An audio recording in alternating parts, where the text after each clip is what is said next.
अगले वाली साल का बजट अनाउंस कर दिया गया है। बहुत सारे सवालात पैदा हो रहे हैं कि टैक्स बेस को बढ़ाया गया नहीं बढ़ाया गया, जो पहले से टैक्स देते हैं उन पर टैक्स का बोझ कम क्यों नहीं किया जा रहा है, तनख्वाहदार तबके को ज़्यादा बड़ा रिलीफ क्यों नहीं दिया गया, अगर पिछले साल में टैक्स का हदफ हासिल नहीं हुआ तो अगले वाली साल में कैसे हासिल होगा। और बहुत सारे सवालात हैं जो मौजूदा जो बजट अनाउंस हुआ है अगले साल का उसको लेकर पैदा हो रहे हैं। चेयरमैन एफबीआर राशिद महमूद लगरियाल साहब हमारे साथ मौजूद हैं। लगरियाल साहब, बहुत शुक्रिया हमें शो में ज्वाइन करने के लिए। बहुत सारे सवालात हैं। सबसे पहले, गुज़िश्ता माली साल में ज़ाहिर 1050 अरब रुपए का शॉर्टफॉल रहा, जो कि टारगेट के मुकाबले में जो रिवाइज्ड आईएमएफ के साथ अग्री हुआ वो भी नहीं अचीव किया जा सका।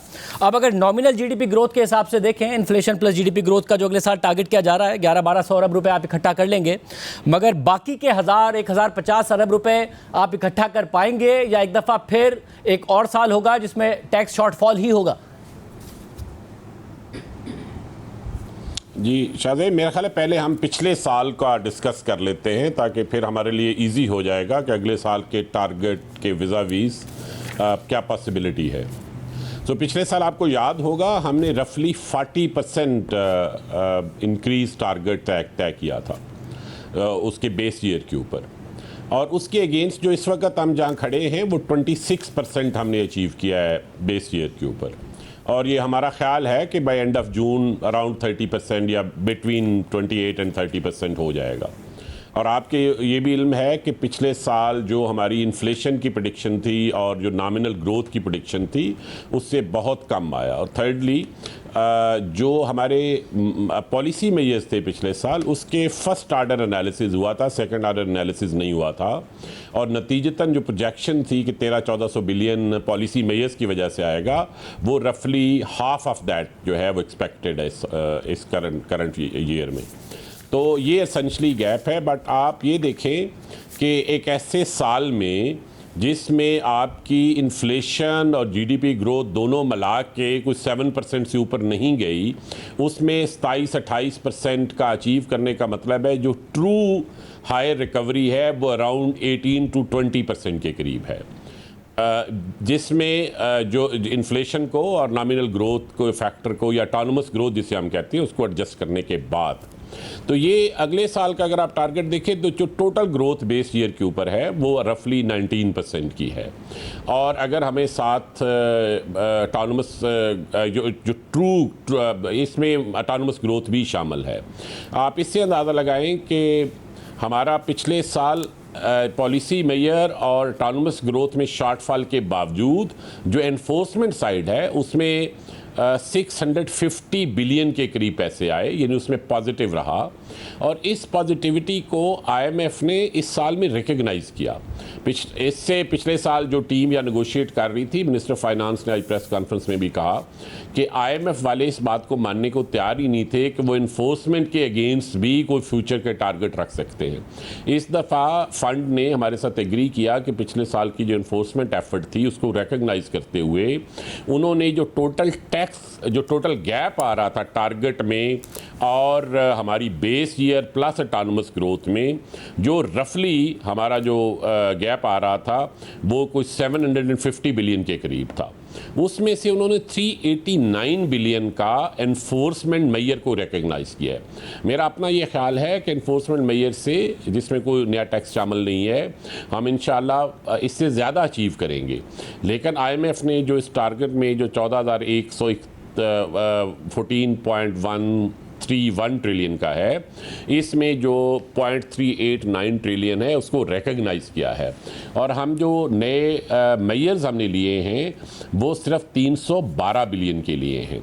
तो एक तो इस दफ़ा जो 312 बिलियन के मेजर लिए हैं इन्हें हमने सेकंड ऑर्डर एनालिसिस निकाला है। पिछली दफ़ा ये हुआ था कि स्टेट लाइन प्रोजेक्शंस हुई थी और उसमें ये नहीं देखा गया था कि जब आप टैक्स का रेट बढ़ाते हैं या नया टैक्स इंट्रोड्यूस करते हैं या कोई टाइप की स्टेज बदलते हैं एनफोर्समेंट की, तो उसमें बिहेवियर शिफ्ट होता है।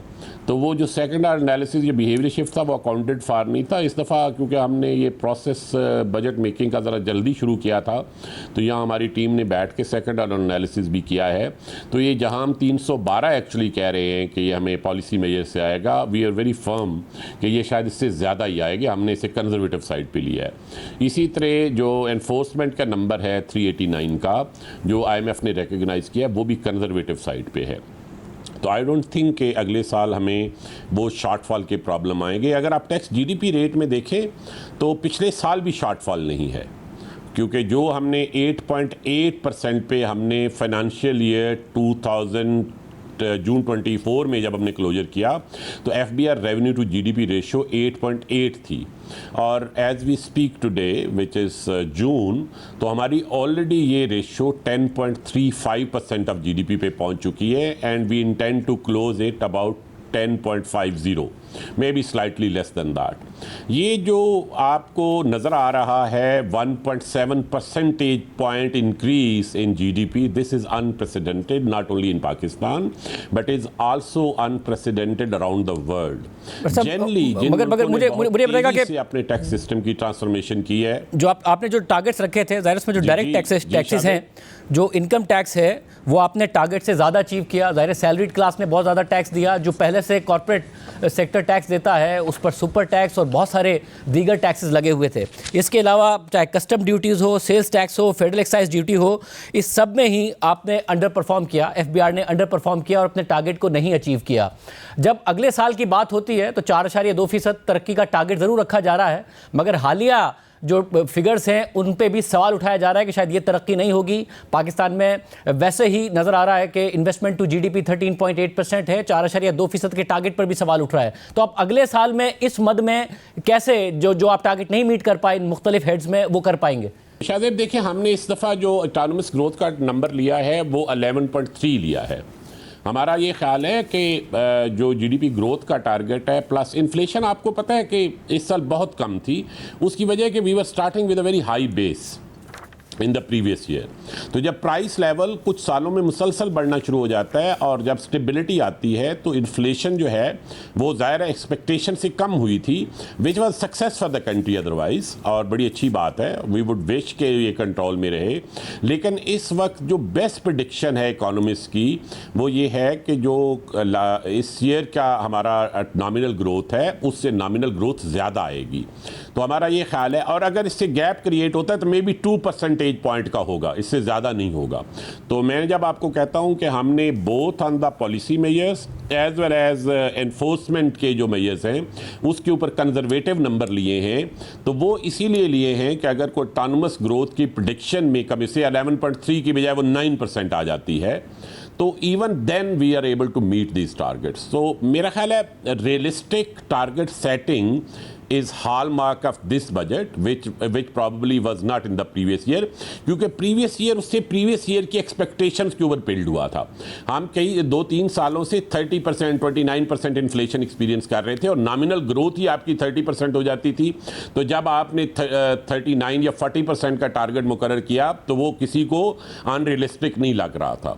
Human minds work in very peculiar ways. जो शॉर्ट टर्म का एक्सपीरियंस होता है वो हमारे मेंटल मॉडल का हिस्सा बन जाता है। तो आप ये देखें कि इस साल जो एक्सपीरियंशियल लर्निंग थी that is resulted into more realistic target setting. साहब, और क्योंकि तनख्वाहदार तबके को, और मैं दीगर तबकात की भी बात करूंगा, तनख्वाहदार तबके के तवक्का थी कि आप रिलीफ देंगे।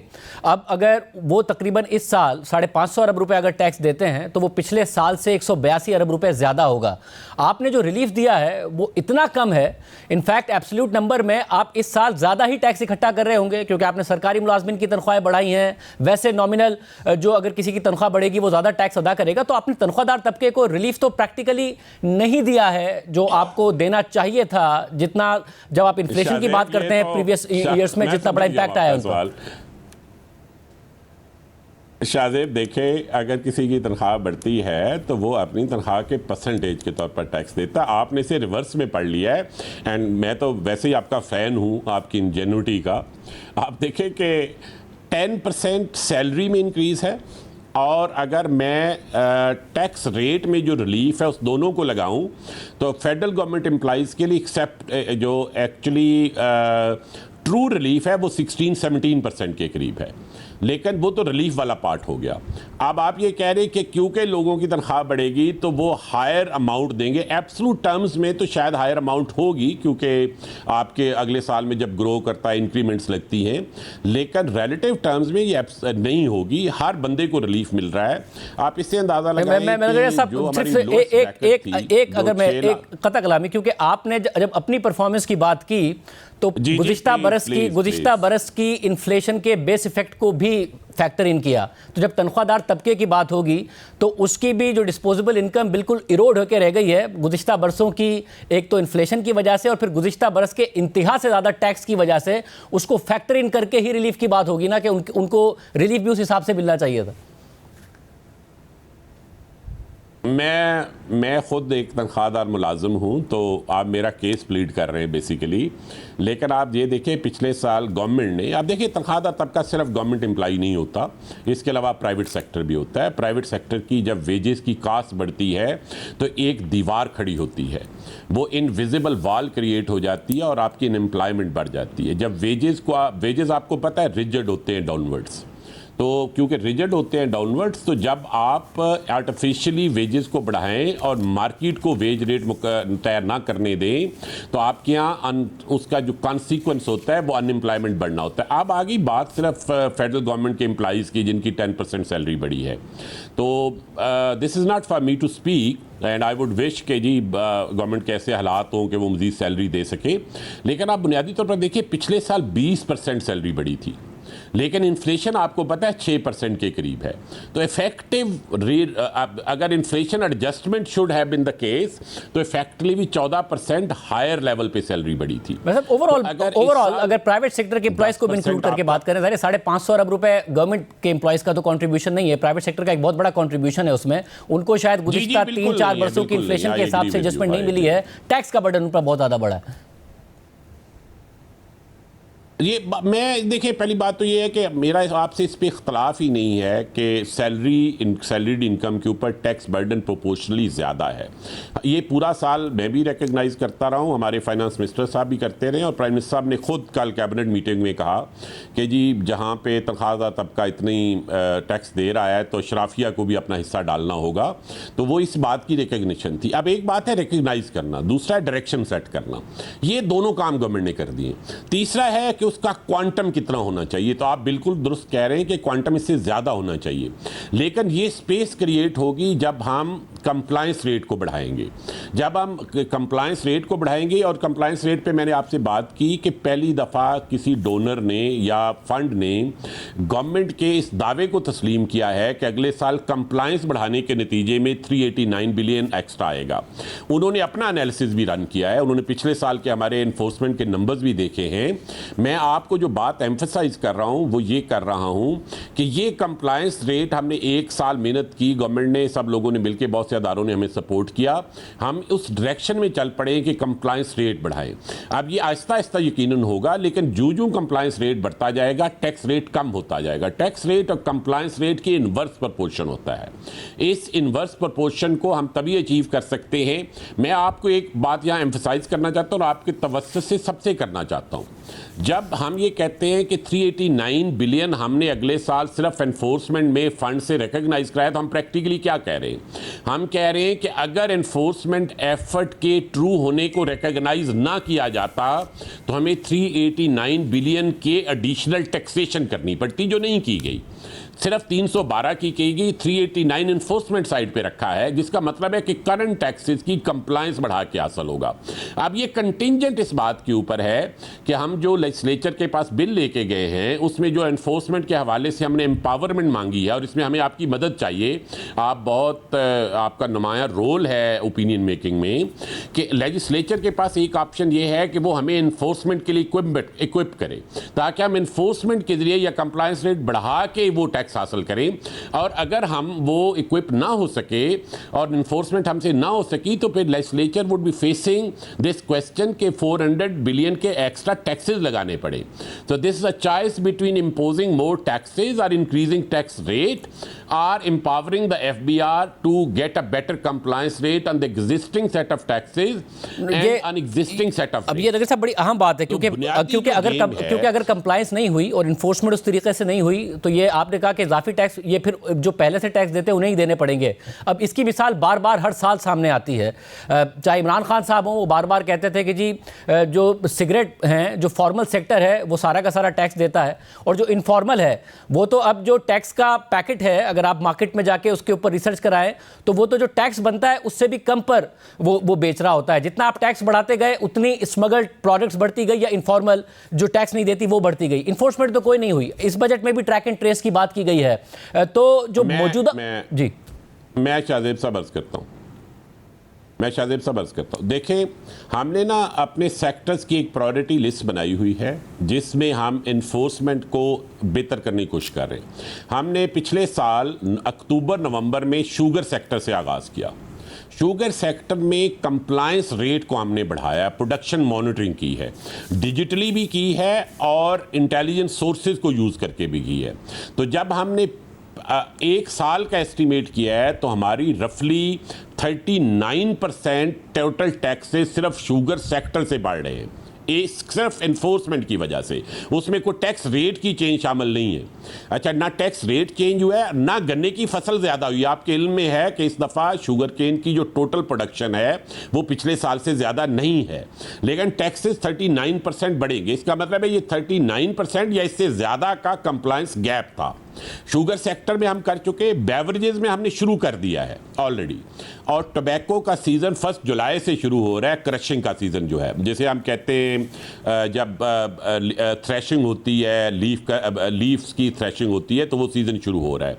तो GLT उसे कहते हैं, तो उसकी ग्रीन लीफ थ्रेशिंग यूनिट्स, ये देखिए 7 यूनिट हैं, 4 मर्दान में हैं, 3 स्वाबी में हैं, 3 AJK में हैं। इस दफ़ा आप देखिएगा कि 1 जुलाई से इंशाअल्लाह इसके ऊपर फुल प्रूफ प्रोडक्शन मॉनिटरिंग होगी। उसका पूरा निज़ाम प्राइम मिनिस्टर साहब ने अप्रूव कर दिया है। उसमें जो हमारी लीडरशिप है कंट्री की फ्रॉम ऑल साइड्स, उनकी पूरी अप्रूवल है। और आप ये टोबैको सेक्टर की जो हम हमेशा नॉन कंप्लायंस की कहानी सुनते रहे हैं, आपको इसमें उसी तरह की फंडामेंटल तब्दीली नज़र आएगी जिस तरह की फंडामेंटल तब्दीली आपने शुगर सेक्टर में देखी है। लग साहब क्योंकि इस शो के प्लेटफॉर्म से शब्बर ज़ैदी साहब, उस दौर के फाइनेंस मिनिस्टर्स, वो सब ये दावा कर चुके, और उसके बाद जो ये जो इलिसिट सिगरेट्स का माफिया है ये जीत जाता है। मैं उम्मीद कर रहा हूँ कि आप आज अगर ये दावा कर रहे हैं और आप कह रहे हैं वज़ीर आज़म भी इस पर ऑन बोर्ड हैं और मुकम्मल ताउन है, तो अगले साल अगर या फिर इस साल के दरमियान में मैं आपको इंटरव्यू कर रहा हूँगा तो जो आप कह रहे हैं वो आप अचीव करेंगे, क्योंकि एक बहुत बड़ा टैक्स शॉर्टफॉल होता है। दूसरा एरिया, फॉर एग्जाम्पल जो फ्रूट बेवरेजेस हैं और इसके अलावा जो पैकेज्ड मिल्क है उसको ऊपर आपने टैक्स लगाया, तो इसके लिए लाजमी था कि जो खुला दूध है, जो इनफॉर्मल सेक्टर है, उसको भी आप टैक्स नेट में लाते हैं। नतीजा ये निकला है कि ये जो पैकेज्ड मिल्क था और फ्रूट बेवरेजेस थी, इनकी सेल्स गिर गई, और जो खुला दूध था उन्होंने जो डेल्टा था प्राइस का उसको पूरा करने के लिए अपनी कीमतें भी बढ़ा दी और उनकी सेल्स बढ़ गई। तो इनफॉर्मल पर क्रैकडाउन नहीं होता, फॉर्मल पर बोझ बढ़ जाता है, जिसकी वजह से इकोनॉमी का नुकसान होता है और इन्वेस्टमेंट फिर इकोनॉमी में नहीं आ रही होती है इन मुख्तलिफ सेक्टर्स में।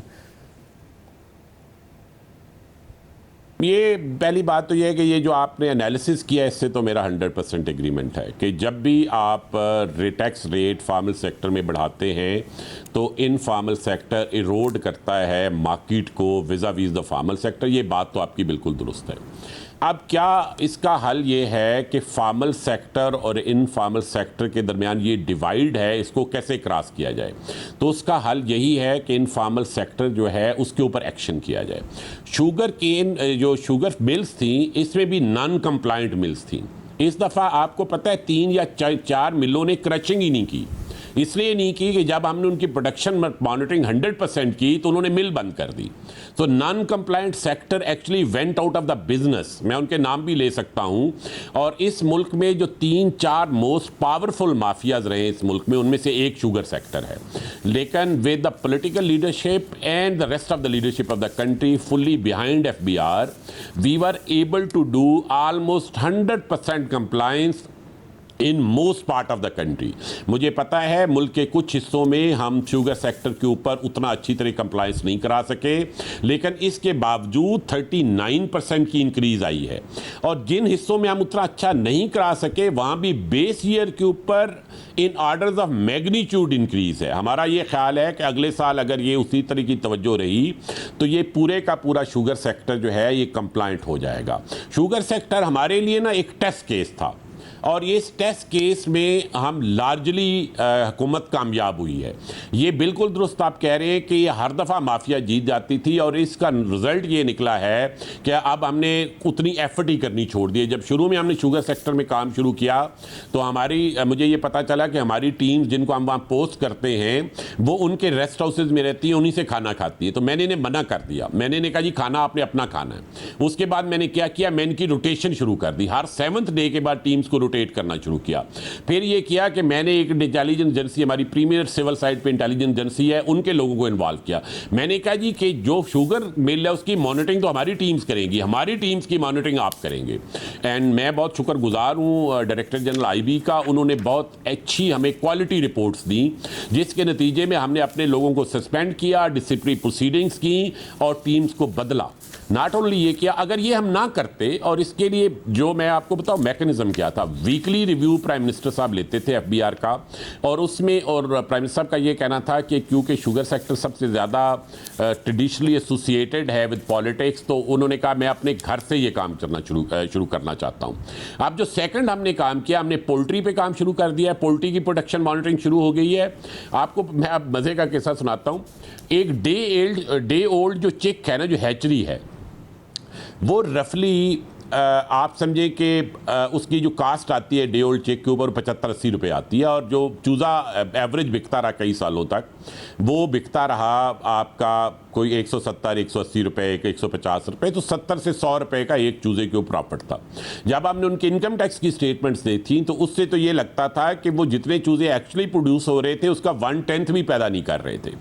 और जब हम उसको बैकवर्ड कैलकुलेट किया और जाके हमने प्रोडक्शन मॉनिटरिंग की, तो एक तो खैर कंपनी जो थी उन्होंने सीधा जाके कोर्ट को कहा कि जी ये प्रोडक्शन मॉनिटरिंग टैक्स लॉ में कर ही नहीं सकते क्योंकि सेल्स टैक्स नहीं लगता। तो फिर हमें एक्चुअली इनकम टैक्स लॉ में प्रोडक्शन मॉनिटरिंग के इख्तियारात लेने पड़े। ऑर्डिनेंस के जरिए हमने हुकूमत से रिक्वेस्ट की, government was kind, president was kind, हमें ये इख्तियार मिले। जब हमने वो 1 महीने की प्रोडक्शन मॉनिटरिंग शुरू की तो हमें पता चला कि एक कंपनी जो है 5 बिलियन प्लस के इनकम टैक्स की एवेजन में मुलव्वस है।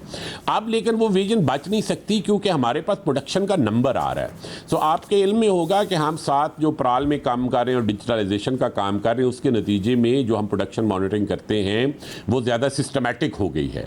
तो ये आप देखते जाइएगा। हम we started with sugar, we are into poultry, we are into beverages. आपको इंशाल्लाह जुलाई अगस्त तक बेवरेजेस और पोल्ट्री के रिजल्ट मिलने शुरू हो जाएंगे।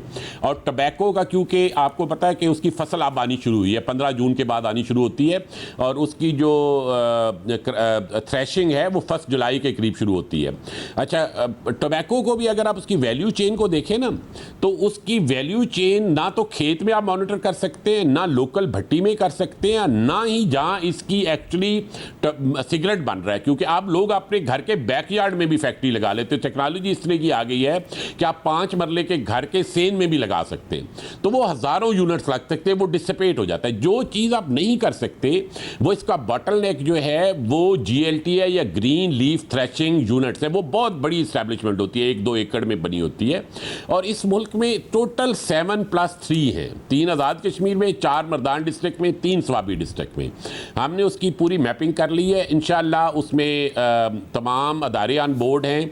आपको अगले 2-3 महीने में रिजल्ट पता चल जाएगा, या तो माफिया जीत जाएगी या हुकूमत जीत जाएगी। मेरा बहुत इसमें बहुत मुझे यकीन है और बहुत कि गवर्नमेंट जिस नीयत से काम कर रही है, इंशाल्लाह इस दफ़ा माफिया नहीं जीतेगी। जब माफियाज या फिर लॉबीज की जब बात, आवाज़ आ रही है? जी मुझे आवाज़ है, जब माफियाज और लॉबीज की बात होती है लगरियाल साहब, क्योंकि आप तो खुद एक सैलरीड एम्प्लॉय हैं, उसके बावजूद ऐसा लगता है कि लॉबी बहुत ज़्यादा स्ट्रॉन्ग कंस्ट्रक्शन सेक्टर की ही है। तामीरात के शोबे के बोझ को मजीद कम करने के लिए कमर्शियल जायदादों, प्लॉट्स और घरों की मुंतकली पर गुज़िश्ता साल आयद की जाने वाली 7% तक की फेडरल एक्साइज ड्यूटी ख़त्म कर दी गई है। अब विदहोल्डिंग टैक्स जो है ख़रीदारी पर वो कम कर दिया गया है। जो मैं कह रहा हूँ कि आप खुद सैलरीड हैं, मगर तनख्वाहदार तबके की आवाज़ फिर भी उतनी स्ट्रॉन्ग नहीं है जितनी तामीरी शोबे की है कि इन्हें फिर भी रिलीफ मिल गया। देखिए, मैं आपको बताता हूँ, पहली बात यह है कि क्या कंस्ट्रक्शन सेक्टर भी is another sector for us और not? Construction sector is another sector. आप देखिए, जब हम ये कहते हैं ना सैलरी तबका वर्सेज अ सेक्टर, तो ये दुरुस्त कंपैरिजन नहीं है। कंस्ट्रक्शन सेक्टर के अंदर भी सैलरी तबका है, शुगर सेक्टर में भी सैलरी तबका है। सेक्टर को आप टाइप ऑफ इनकम के साथ नहीं कंपेयर कर सकते। मैं बताता हूँ क्यों कंपेयर किया जा सकता है। मैं बताता हूँ क्यों कंपेयर किया जा सकता है। जब फाइनेंस मिनिस्टर साहब या आप ये कहते हैं कि अगर गुंजाइश बड़ी होगी तो हम ज़्यादा रिलीफ भी सैलरी तबके को देंगे, तो फिर उस वक्त ये सवाल उठता है कि गुंजाइश उन तबकों से क्यों नहीं निकाली जाती जिनसे ज़्यादा टैक्स लिया जा सकता है और वो कम टैक्स देते हैं, उन पर लगाया भी जाता है तो वो विड्रॉ कर लिया जाता है। तो इसलिए सवाल उठता है, इसलिए लिंक हो जाते हैं। देखिए, अगर आपने हमारा बिल देखा, नहीं, मैं बहुत माजरत के साथ अर्ज़ करूंगा, रिस्पेक्टफुली अर्ज़ करूंगा, अगर आपने हमारा बिल देखा है तो उसमें जो लेजिस्लेशन रिगार्डिंग एलिजिबिलिटी क्राइटेरिया है वो मौजूद है। लेकिन आप दूसरी तरफ देखें कि आपने क्या क्या रिलीफ दिया। एफईडी की रिलीफ दी है। एफईडी है क्या? Federal excise duty as a transaction tax.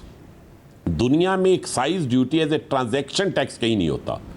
As a final sale tax के मुतबादल तो होता है, लेकिन एज ए ट्रांजैक्शन टैक्स नहीं। और इसमें आपको पता है कोर्ट में भी ये मामला चल रहा था। मगर ऐसा दुनिया में एक और चीज नहीं होती कि वो फाइलों पर प्लॉटों की बात सुन लीजिए। सिर्फ एक अगर सवाल भी कर दूं कि दुनिया में और कहीं नहीं होता कि प्लॉटों पर बाय सेल करके एक आर्टिफिशियल वैल्यू क्रिएट करना, कैश इकोनॉमी क्रिएट करना। तो कंस्ट्रक्शन पर आप रिबेट दे देते हैं। ये प्लॉटों का जो है यहाँ पर मसला बार बार इकोनॉमी में पैदा हो जाता है, इसलिए कह रहा हूँ।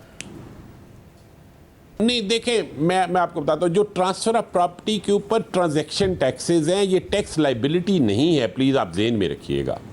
जो इस वक्त सेलर या परचेजर जो टैक्स देता है वो इस बात का देता है कि इवेंचुअली उसने कैपिटल गेन टैक्स देना है।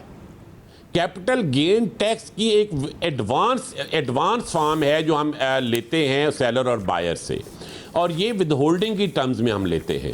और क्योंकि ये एडवांस है इसलिए एडजस्ट होना है इवेंचुअली कैपिटल गेन टैक्स के अगेंस्ट। तो हमने क्या किया है, हमने कहा परचेजर का रेट कम कर दो, सेलर का एक्चुअली हमने बढ़ा दिया है। आपको इल्म में होगा अगर आपने लिखा हुआ है आपके डॉक्यूमेंट प्रॉपर्ली। हमने जितना परचेजर का कम किया उतना हमने सेलर का बढ़ा दिया है, क्योंकि seller is the one who could be suspected of having a capital gain. जिस बंदे ने कैपिटल गेन जिसको एक्रू होना है उसके लिए उसके अगेंस्ट तो आप विदहोल्ड कर सकते हैं इनकम टैक्स। परचेजर तो कोई कैपिटल गेन नहीं ले रहा ना, तो जिसका कैपिटल गेन एक्रू ही नहीं हुआ उसके अगेंस्ट आप एडवांस इनकम टैक्स विदहोल्ड करना मुनासिब नहीं था। तो हमने सिर्फ इस हद तक रिलीफ दिया है। बाकी जो हमने मॉर्गेज वाली साइड पे किया है वो प्योर कंस्ट्रक्शन सेक्टर का है, वो उसका तल्लक प्लाटों से नहीं है। मैं आपको ये कह रहा हूं कि हमने जब ये बहुत हाई टैक्स रेट किए थे ट्रांजैक्शन पे, तो एक्चुअली हमारी टोटल टैक्स रेवेन्यू कम हो गया था। तो अगर मैं प्योर बिल्कुल सेल्फिशली एफबीआर के पर्सपेक्टिव से देखूं तो ज़्यादा ट्रांजैक्शंस का होना brings more revenue for me. तो ये जो ट्वीकिंग हमने की है ये बहुत मार्जिनस के ऊपर है और ट्रांजैक्शन टैक्स की नेचर में है, ये फाइनल लायबिलिटी की टर्म्स में नहीं है। हाँ, मैं बिल्कुल कोई नेगेटिव मैसेज नहीं देना चाहता, जिससे मैं किसी सेक्टर के लिए भी नहीं देना चाहता। अगर इसकी वजह से कंस्ट्रक्शन सेक्टर और हाउसिंग का सेक्टर बेहतर होता है तो इसमें कोई हर्ज नहीं है। देखिए, ना हमें किसी सेक्टर के अगेंस्ट होना चाहिए ना हक में होना चाहिए। पब्लिक पॉलिसी का ये पर्पस ही नहीं है। ना हम इस बात से डरें कि इसके हक में लॉबिंग हुई है, ना इस बात से डरें, ना इस बात से इन्फ्लुएंस हो कि वो लॉबिंग हुई है। मुझे इस बात का एहसास है कि अगर कंस्ट्रक्शन सेक्टर के हक में दुरुस्त बात भी करनी हो तो वो इस मुल्क में मुश्किल हो गई है ओवर टाइम। उसकी वजह पास रिकॉर्ड है कंस्ट्रक्शन या रियल एस्टेट सेक्टर का।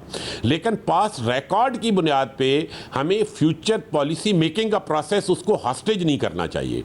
तो मेरे ख्याल में हमने एक फेयर फैसला करने की कोशिश की है, और इसमें देखें हम सिर्फ अकेले नहीं थे, ये सारी प्रपोजल फंड के साथ डिस्कस हुई है, और जिस हद तक फंड के इकोनॉमिस्ट जिनका कोई उस लॉबिंग से इन्फ्लुएंस का ताल्लुक नहीं है, जिस हद तक उन्होंने एग्री किया उसके बियॉन्ड कोई चेंज हम नहीं लाए कंस्ट्रक्शन सेक्टर या रियल एस्टेट के सेक्टर में। मुझे लगता है कि इसको इस तरह हम शायद इंटरप्रेट हो रहा हो, और उस इंटरप्रिटेशन के पीछे हो सकता है आपको पता है मार्केटिंग इंटरेस्ट भी होते हैं हर सेक्टर के, वो भी कुछ बढ़ा चढ़ा के बयान करते होंगे। But honestly speaking government has not been मतलब मेरे ख्याल में, I could be wrong, I have know spiritual knowledge, मेरा नहीं ख्याल कि गवर्नमेंट की कोई एजेंसी या गवर्नमेंट का कोई अदारा लॉबिंग इन्फ्लुएंस में आया है। साहब जो अहम इकदाम हैं वो बड़े अहम हैं कि जो नॉन फाइलर्स के हवाले से उनकी बैंक अकाउंट्स और दीगर मामलात के हवाले से ये बड़े अहम इकदाम हैं, और हम उम्मीद करते हैं कि इस पर उसी तरीके से अमल दरामद भी होगा प्रॉपर्टी ख़रीदने के लिए, वेल्थ स्टेटमेंट, ये सारी चीज़ें कि इवेंचुअली जो नॉन फाइलर्स हैं उनकी इस्तिलाह ख़त्म भी होती नज़र आए। मगर और सब ज़ाहिर है पाकिस्तान में लोग जो ज़्यादातर कुछ रिटायर्ड हों वो अपनी सेविंग्स रखते हैं और उससे इंटरेस्ट इनकम उनको आती है। पहले इंटरेस्ट रेट ज़ाहिर कम हो गया, उस पर भी आपने 15 से 20% टैक्स कर दिया है इंटरेस्ट इनकम पर। सेकेंडली म्यूचुअल फंड में अगर उसकी जो इन्वेस्टमेंट है वो फिक्स इनकम में है तो उस पर आपने 25% कर दिया, अगर वो स्टॉक मार्केट में है तो उसको 15% पर रखा। डिस्करेज कर रहे हैं आप। वैसे ही सेविंग रेशो पाकिस्तान में बड़ा कम है, आप इसके ऊपर और टैक्स। जी मैं शाहजेब आपके दोनों सवाल समझ गया हूँ। जी मैं आपके दोनों सवाल समझ गया। तो पहले हम म्यूचुअल फंड की बात कर लेते हैं। देखिए म्यूचुअल फंड क्या है, मेरे और आपके पैसे एक अदारे के हवाले होते हैं या एक ऑर्गेनाइजेशन के कि आप इन्वेस्ट करें। अब मुल्क का सेविंग रेट इज़ लो, आपको पता है 14% के करीब हमारा सेविंग रेट है। उसी सेविंग रेट में से ही कुछ पैसे म्यूचुअल फंड में जाते हैं। म्यूचुअल फंड के पास दो ऑप्शंस हैं, एक है कि वो मनी मार्केट में इन्वेस्ट करे और एक ये कि वो इक्विटी या स्टॉक में इन्वेस्ट करे। यानी स्टॉक वो है जहां पे वो बिजनेस में इन्वेस्ट हो रहा है, थोड़ा सा वो रिस्क ले रहा है, लेकिन उसके नतीजे में मुल्क में बिजनेस एक्टिविटी जन्म ले रही है। सो हम एक्चुअली एक्टिवली इनकरेज करना चाह रहे हैं कि जो मुल्क की सेविंग्स हैं वो इन्वेस्टमेंट में कन्वर्ट हो। मगर ये फैसला म्यूचुअल फंड मगर नहीं लंगर साहब एक म्यूचुअल फंड तो करता ही है, मगर जो इन्वेस्टर होता है जो पैसे म्यूचुअल फंड के पास लेके जाता है उसके पास चॉइस होती है कि वो किस किस्म के म्यूचुअल फंड में इन्वेस्ट कर रहा है। वो एक ऐसे म्यूचुअल फंड में कर रहा है जो इक्विटी और फिक्स इनकम दोनों में करता है, या फिक्स इनकम में कर रहा है वो रिस्क लेना चाहता है, नहीं रिस्क लेना चाहता है, तो आप तो उसकी चॉइस को डिस्करेज कर रहे हैं ना कि वो रिस्क लेने पर मजबूर हो, क्योंकि फिक्स इनकम पे उसको टैक्स ज्यादा देना पड़ेगा। जो नेशनल सर मैं समझ गया हूं आपकी बात, सर मैं आपकी बात समझ गया हूं। कुछ लोग हैं जो जैसे आपने रिटायर्ड लोगों का हवाला दिया ना कि कुछ रिटायर्ड लोग हैं, कोई पेंशनर्स हैं, वो इन्वेस्ट कर, हमने नेशनल सेविंग सर्टिफिकेट में कोई रेट चेंज नहीं किया। इसी तरह आपने एक पहले बात की थी कि आपके जो इंटरेस्ट इनकम है, आप देखें इनकम दो टाइप की, एक एक्टिव इनकम होती है, एक पैसिव इनकम होती है। तो एक्टिव इनकम के ऊपर तो 29% हमने इनकम टैक्स रेट रखा हुआ है और ऊपर 10% या 9% ऊपर भी टैक्स लगाया हुआ है, और पैसिव इनकम के ऊपर आप 15% हम रख रहे हैं। सो बेसिकली हम क्या कह रहे हैं, हम कह रहे हैं कि वो बंदा जिसके पास 5 करोड़ रुपया है वो बैंक में पैसे रखे और दिन को गॉल्फ खेले तो उससे 15% हम इनकम टैक्स लेंगे। लेकिन जो बंदा उसको किसी बिजनेस में लगाए, किसी स्टॉक में इन्वेस्ट करे जो इवेंचुअली बिजनेस में हो, उससे 29% इंटरेस्ट लेंगे। सो मैं जो 5 करोड़ रुपए अगर कोई नहीं रंगर साहब, अगर कोई 5 करोड़ रुपए रखता है और अगर उसकी सालाना आमदनी 50 लाख रुपए हो जाए इंटरेस्ट इनकम में, तो वो तो वैसे ही नॉर्मल टैक्स रिजीम में आ जाता है, वो थोड़ी 15% पे रहता है। सर नहीं, आपको इल्म में है कि हमने उसके लिए जो देखिए वो तो डिक्लेरेशन के ऊपर आएगा ना, नॉर्मल टैक्स रेजीम के ऊपर, लेकिन हमने अभी ये जो रेट चेंज किया है ये तो विद होल्डिंग की सेंस में किया है ना। अगर वो नॉर्मल टैक्स रेजीम में आ जाए तो दोनों में उसे फर्क ही नहीं पड़ता ना, वो 15% हो या 20% हो, ये तो विद होल्डिंग की सेंस में है। सो अगर इनमें से वो लोग जो इवेंचुअली अपने डिक्लेयर कर देंगे, आपको पता है बहुत सारे लोग नहीं करते और बहुत सारे लोग सिस्टम में नहीं आते, नॉर्मल टैक्स रेजीम में नहीं आते, तो ये उन लोगों को डिस्करेज करने के लिए जो ऑलरेडी नॉर्मल टैक्स होते तो वो फर्क ही नहीं पड़ता कि उसे 15% ले या 20% आप ले, उसने तो इवेंचुअली 29% पे कर रहा है ना। सो ये एसेंशियली आप काइंडली, ये है थोड़ा नुआंस्ड मामला, ये बिल्कुल सादा मामला नहीं है, ये इजीली मिस इंटरप्रेट हो सकता है और आपके फोरम से बेहतर कोई फोरम नहीं कि इसको क्लियर किया जाए। दोनों केसेस में एक में एक्टिव इनकम के खिलाफ जो बायस है और जो discrimination between active and passive income है उसको एड्रेस करने की कोशिश की जा रही है, और दूसरी में जो डिस्क्रिमिनेटरी रेट है between investment into a money market and investment into a business उसको एड्रेस करने की कोशिश की जाए। दोनों केसेस में इफ अगर मुझे वोट देना हुआ तो मैं उस इन्वेस्टमेंट के हक में दूंगा जो बिजनेस में जा रही है, और मैं उस इनकम के हक में दूंगा जो एक्टिव इनकम है। और साहब मुझे ये बताइएगा, मैं ये नहीं कह रहा कि ये जो टैक्स पॉलिसी है इसमें कोई फाइनल आंसर्स नहीं होते, लेकिन जो बैलेंस ऑफ कन्वीनियंस है वो इसी साइड पे लाया करता है। और साहब आगे बढ़ते हुए अब कार्बन लेवी लगाई गई है 2.5 रुपए की, और जाहिर है वो इन्वायरमेंट के पॉइंट ऑफ व्यू से कि पेट्रोल और डीजल पर 2.5 रुपए फी लीटर एक कार्बन लेवी होगी, जिसकी मद में आप 111 अरब रुपए इकट्ठा करेंगे। अब एक तरफ इन्वायरमेंट की बात हो रही है, 2.5 रुपए की कार्बन लेवी लगाई जा रही है, दूसरी तरफ सोलर पैनल्स जो इंपोर्टेड हैं उन पर 18% टैक्स लगा रहे हैं आप। देखें, अब ये दो बातें बिल्कुल डिफरेंट है। सोलर पैनल क्या हुआ? सोलर पैनल, पहले सोलर पैनल को डिस्कस कर ले, कार्बन लेवी को बाद में कर ले। क्वेश्चन सोलर पैनल का है या क्वेश्चन कार्बन लेवी? मैंने इन्वायरमेंट से लिंक किया है, दो अलग हेड्स हैं, मगर क्योंकि अगर आप इन्वायरमेंट के लिए कार्बन लेवी लगा रहे हैं 1 लीटर पेट्रोल डीजल पर, तो इन्वायरमेंट एफिशिएंट ही होता है सोलर पैनल, उस पर आपने इंपोर्टेड पैनल्स पर ड्यूटी लगा दी। आपने लिखा यह है कि डोमेस्टिक इंडस्ट्री को फैसिलिटेट करने के लिए लगाई है। अगर जो लोकल सोलर, जी मैं समझ गया हूं शाहजेब आपका सवाल ये है कि क्या सोलर पैनल को टैक्स, सेल्स टैक्स एग्जेम्प्ट होना चाहिए या नहीं होना चाहिए, क्योंकि ये एनवायरनमेंट फ्रेंडली है, यही सवाल है। सो बात यह है कि इस वक्त भी जो लोग सोलर पैनल लोकली असेंबल कर रहे हैं वो सेल्स टैक्स एग्जेम्प्ट नहीं है। जो असेंबल्ड सोलर पैनल बाहर से ला रहा है वो एग्जेम्प्ट है। तो हम क्या कह रहे हैं? हम ये कह रहे हैं कि अगर आप बाहर से पूरा के पूरा असेंबल करके ले आएंगे सोलर पैनल तो वो तो एग्जेम्प्ट होगा, उसको सेल्स टैक्स नहीं लगेगा। लोकल जो बहुत थोड़े लोग हैं जो बना रहे हैं, या जो फ्यूचर में लोकल पाकिस्तान में मैन्युफैक्चरिंग करना चाहते हैं सोलर पैनल की, उसके ऊपर लगेगा। इसका मतलब क्या हुआ कि हमने हमेशा के लिए पाकिस्तान के अंदर सोलर पैनल बनाने की सलाहियत को बंद कर दिया है। तो या तो हम ये करते हैं कि लोकल सोलर पैनल के ऊपर भी सेल्स टैक्स खत्म कर देते हैं, और आपको पता है जिस प्रोग्राम में हम हैं, मजीद सेल्स टैक्स एग्जेम्पशन देना वैट रिजीम में पॉसिबल नहीं है। तो क्योंकि वो पॉसिबल नहीं था तो हमने इस डिस्पैरिटी को खत्म किया है। एसेंशियली यानी कि मेरा अगला सवाल यही होना था, मेरा अगला सवाल यही था कि बजाय इसके कि आप इंपोर्टेड पे लगाते आप डोमेस्टिक पे खत्म कर देते। आप कह रहे हैं कि IMF के रिजीम में ये पॉसिबल नहीं है, क्योंकि लोकल पर सेल्स टैक्स कम करके आप कस्टम लगा देते इंपोर्टेड पर। जी सब नहीं, आप ठीक कह रहे हैं। देखें, मैं ये कह रहा हूं कि आपके अगला सवाल भी एड्रेस हो गया, इस पे आप मुझे शाबाश दें। सर साहब, यह क्या PDL ये IMF से कमिट किया है कि 100 रुपए फी लीटर हो जाएगा, क्योंकि 1400 अरब रुपए आप जमा करने जा रहे हैं?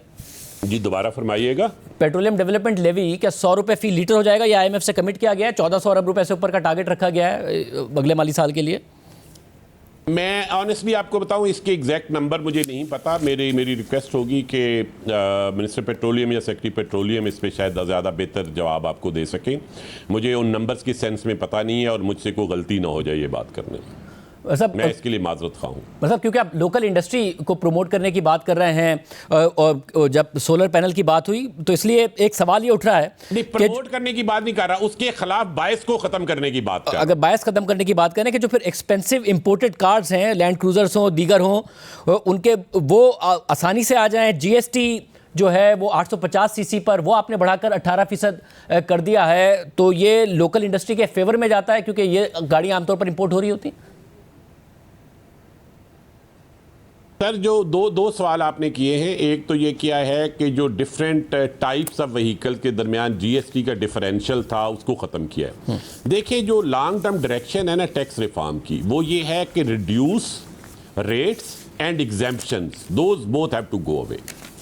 सो आप जो आदमी गांव में बैठा हुआ एक साबन की टिकिया लेता है वो तो 18% इंटरेस्ट GST देता है, और जो आदमी 800 सीसी की या 1000 सीसी की गाड़ी लेता है वो कहता है कि नहीं मैंने रिड्यूस रेट पे लेनी है। तो ये हो नहीं सकता ना कि आप साबन ख़रीदने वाले से, जिसने शायद पूरे साल में जो टोटल ऐसी आइटम्स ख़रीदनी है वो टोटल 50,000 रुपये की ना हो, उनसे तो हम 18% पे GST ले रहे हैं, लेकिन गाड़ी ख़रीदने वाले कह रहे हैं कि नहीं, गाड़ी वालों के दरमियान तफावत करना है। गाड़ी तक पहुँचना ही बहुत मुश्किल काम है इस मुआशरे में। आपके 90% लोग तो मोटरसाइकिल लेते हैं ना, मतलब उससे भी बल्कि ज़्यादा परसेंटेज है उसकी। तो आप हम ये कह रहे थे कि नहीं गाड़ी का सीसी अगर छोटा है, तो मेरा ये ख्याल है कि ये लार्जर जो रिफॉर्म है कि आपने एग्जाम्पशन को और रिड्यूस रेट को ख़त्म करना है, ये उसकी तरफ है। अदरवाइज इसमें मुझे I don't see any other problem with that. जो दूसरा मगर आपने इसी नुक्ते को कहते हुए, आपने इसी नुक्ते पर ये जो ऑनलाइन शॉपिंग होती है डिजिटल तरीके से, उस पर आपने यही कहकर टैक्स लगाया कि जो डोमेस्टिक हैं जहाँ पे वो सेल्स टैक्स की देते हैं, ये नहीं दे रहे होते, तो इस डिस्पैरिटी को ख़त्म कर रहे हैं। मगर डोमेस्टिक में तो इतना बड़ा इनफॉर्मल सेक्टर है, रिटेलर्स का ताजिर दोस्त स्कीम आप लेकर आए, वो नहीं हुई, तो जिसमें हमने दूध की भी बात किया दीगर, तो उसके ऊपर क्योंकि दुनिया में हुआ है कि ऑनलाइन को प्रमोट करने के लिए शुरू में टैक्स इंसेंटिव दिया गया कि ऑनलाइन एटलीस्ट कम से कम फॉर्मल सेक्टर है, इसकी तरफ आया जाए। अभी तो ये पनप ही रहा था, 3-4 साल बाद कर लेते जब ज़्यादा ये बिजनेस बड़ा हो जाता। आई थिंक ये बिल्कुल बड़ा जायज़ सवाल है। 3 हिस्से हैं जी रिटेल के। एक फार्मल फिजिकल बिजनेसेस हैं जो फिजिकली एग्जिस्ट करते हैं लेकिन फार्मल है और कंप्लायंट है। एक वो हैं जो फिजिकली एग्जिस्ट करते हैं लेकिन नॉन कंप्लायंट है, जिसकी तरफ आप इशारा कर रहे हैं कि, और उसमें मैं बिल्कुल खुले दिल से तस्लीम करता हूं कि 70-75 सालों में टैक्स अथॉरिटीज़ इसमें कामयाब नहीं हुई रिटेल सेक्टर को सिस्टम में लाने के। इसके बावजूद कि इस साल आपके इल्म में होगा कि जो रिटेल और होलसेल सेक्टर से इनकम टैक्स लिया गया वो डबल है प्रीवियस ईयर से। वो आपको डेटा हमने एक दफ़ा पहले शायद शेयर भी किया था।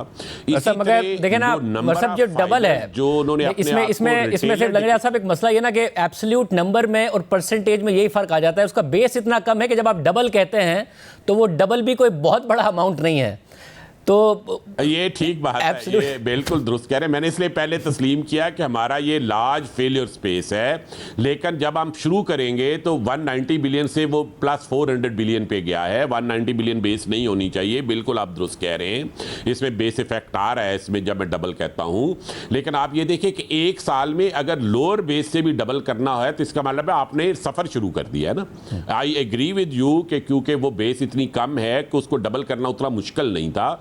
जब बेस बड़ी हो जाएगी तो आसान हो जाएगी, लेकिन डायरेक्शन ऑफ ट्रैवल तय होगी। लेकिन मैं अब वापस आता हूं वो जो आपका सवाल है बुनियादी तौर पर। तो ये 3 सेगमेंट्स हैं। एक वो इचरे की गली के पीछे वाली दुकान है जिस तक हमने मुख्तलिफ तरीके किए, सर्वेज किए। 2000 में आपको याद होगा जब नई मुशर्रफ गवर्नमेंट आई थी तो हमने एक एक्सटेंसिव सर्वे। तो मेरे पास 2 रास्ते थे। मेरे पास एक रास्ता ये था कि जिस तरीके से हम पहले कोशिश करते रहे हैं उसी तरीके से एक और फिजिकल एफर्ट की जाए और उसका रफली वही अंजाम हो जो पहले हुआ था।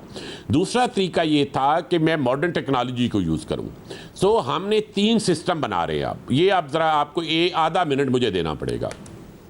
आप देखें जो भी रिटेल के ऊपर गुड्स सेल होती हैं वो या तो किसी जगह मैन्युफैक्चर हो रही हैं या वो इंपोर्ट हो रही हैं। इसके अलावा तो कोई चीज़ नहीं ना जो वो सेल कर रहा है, apart from some of the agriculture outputs जिसके ऊपर वैसे ही सेल्स टैक्स नहीं है, some of the mining products. बाकी तो या मैन्युफैक्चर हो रही हैं या वो इंपोर्ट हो रही हैं। सो हम 3 सिस्टम ला रहे हैं बैक वक्त, जिसमें से तीनों पे काम शुरू हो गया है। इस दफ़ा का अगर आप फाइनेंस बिल देखें तो आपने 2-3 चीज़ें नोट की होंगी। एक डिजिटल इनवाइसिंग का सिस्टम है जिसके ऊपर ऑलरेडी ना सिर्फ काम शुरू हो गया बल्कि डिजिटल इंटीग्रेशन शुरू हो गई है। सो अब जो बड़े मैन्युफैक्चरिंग यूनिट्स हैं वो अपने सैप सिस्टम को हमारे सिस्टम के साथ इंटीग्रेट कर रहे हैं।